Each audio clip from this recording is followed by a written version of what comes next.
this is the sWort flower. Now, what is the test? How do you know if it's a sWort or not sWort?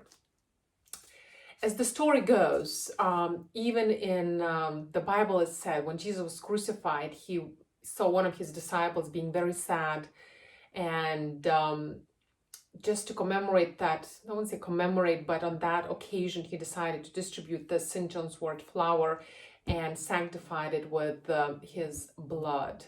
So what is the test to test if this is really sWort? So you take one of these flower buds, okay? You rub it between your two fingers, and let's see what happens. They became red, okay? So this is the test. Let's take one more. Take on another one. So, see what happens. You see, my fingers are red as if I was just picking blueberries or something. So this is the test, the ultimate test to know if you're picking sWort or not. Now, what is it good for?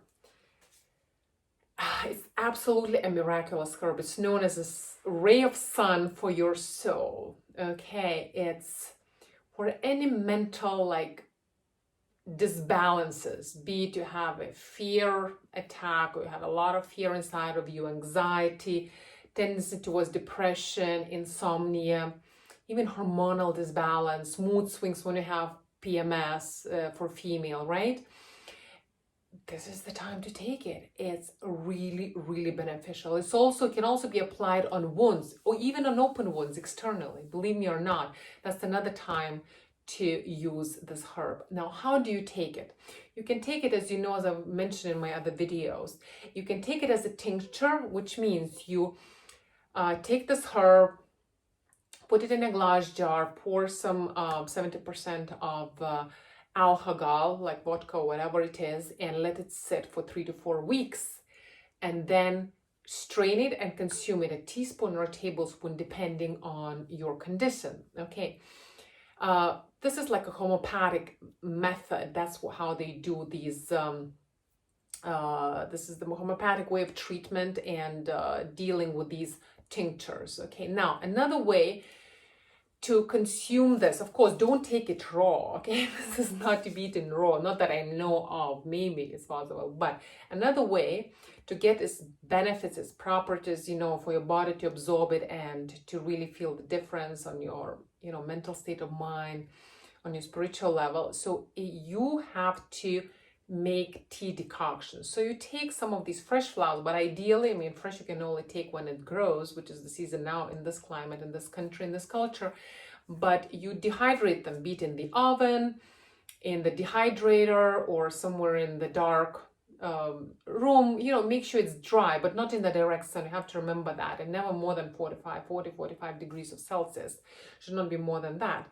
So you dehydrate it and then keep it in a paper sachet, and then put a teaspoon or two and boil some boiling water over it. You can mix it with other flowers, calendula, because actually it's also known to have some antiviral properties too, by the way. So calendula also has those. So you can mix it, make it more potent, and just let it sit for a few minutes, not more than 45 to, let's say, those particular herbs up to an hour or so, but no more than that. Otherwise, they start absorbing those qualities back that they released into water. So remember, some herbs, if I tell you to use more than an hour, some of them require 8 hours overnight, but this is not the type. This is up to an hour. Some sources say even 15 minutes, 10 minutes is enough. So depending how strong you want it, okay?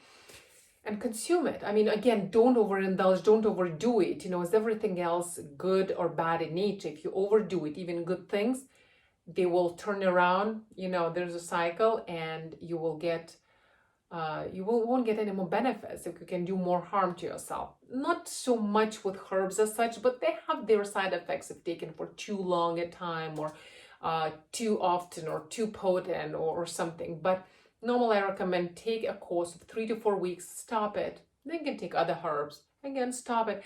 So don't do it every day for months at a stretch, because the body is undergoing a certain process, is doing what it needs to be doing, absorbing these herbs and all the elements in them. But remember, this is one of the most miraculous herbs, St. John's wort. And remember, the test is you take the buds and you see and become red. I mean, if you look at the other flowers, they look like sunlight. They're very different if you compare the two.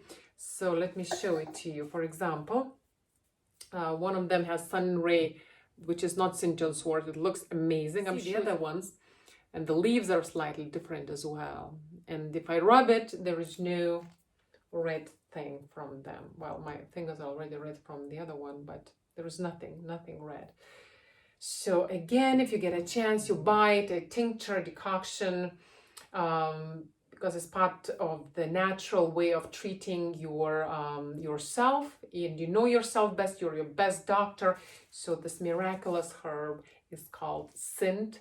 John's wort. Welcome to its gorgeous, very beneficial, miraculous for your mental state of mind, for your energy, for your spiritual body, as well as the physical body, because most of our diseases start on the mental plane in our thoughts, and then the tendency is it manifests on a physical body. So it prevents from anything bad happening on our physical body as well. So welcome to this St. John's wort world.